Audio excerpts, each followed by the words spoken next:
We start with a rectangle.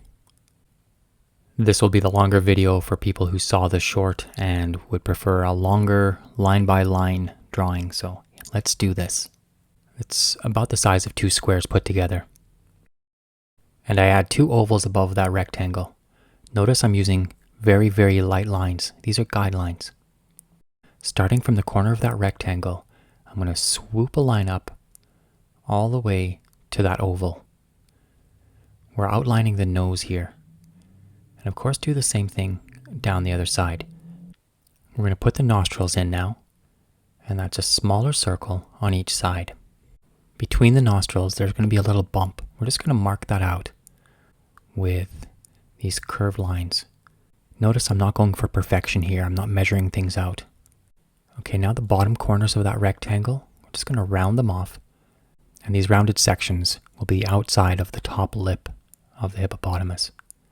Let's connect those with a curved line. First start by going down, up toward the middle, and then back down.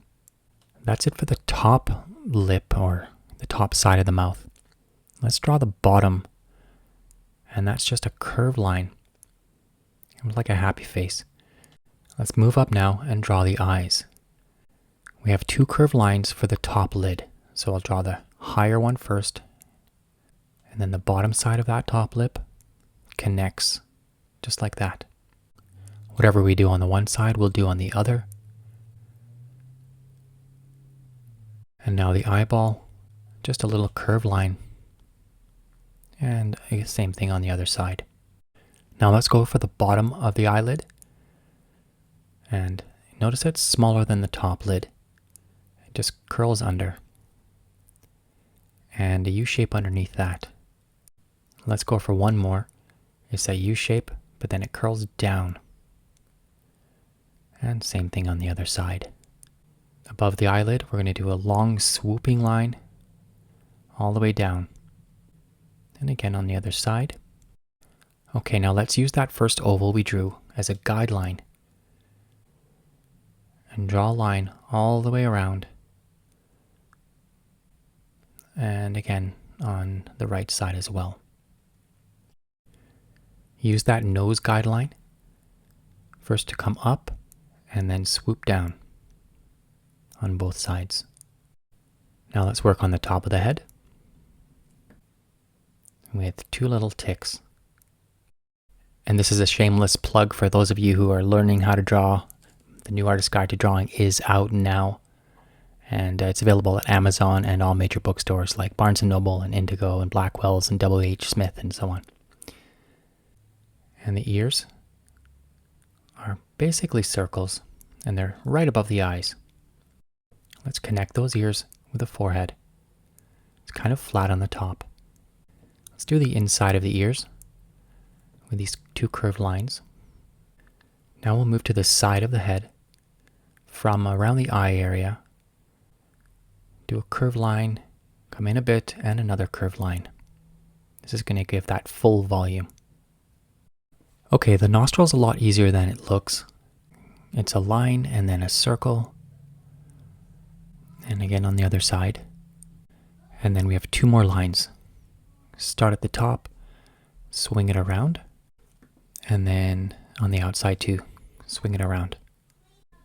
Hippos have these little bumps or spots, I'm not sure what they are, maybe pores, but you're just going to put those all around that upper lip area, almost like a mustache. Let's make these lines a little darker on both sides. And we'll move on to the neck. There's kind of a layer of blubber around the neck, just another huge curved line. And we'll put in the shoulders on both sides as well. And we're going to assume this hippo is submerged.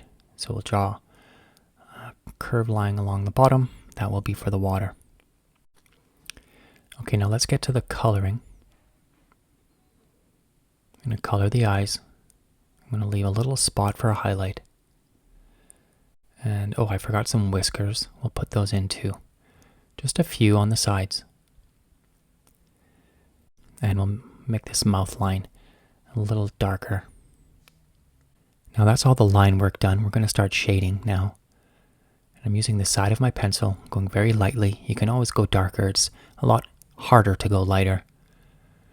Go on the inside of the eyes and just under the eyes, on the top of the eyelid, inside the ears.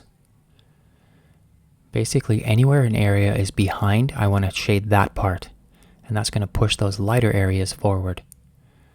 I'll do the same thing on the other side. Color in that ear and inside the nostrils.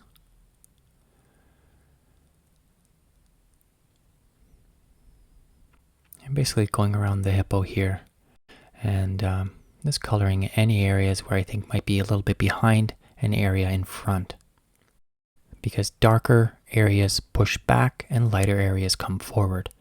This is a principle I talk about in some of the painting videos that we do. And obviously you're going to take more time. This is just for demonstration. You can take more time with this. Once I have enough of it colored in, I'm going to put my pencil down and pick up my smudge stick. And I'm just going to smudge those in. That's to get rid of a lot of the sharper lines, just to create some smoothness. Now, if you don't have one of these smudge sticks, you can use a cotton swab, or you can even wrap a paper towel around your finger. There are lots of different ways. Just go around the whole hippo, and you can spend as much time as you like, but that's the basic idea. Thank you so much for watching. If you enjoyed the video, please do subscribe to the channel and leave any suggestions on what you'd like to see next.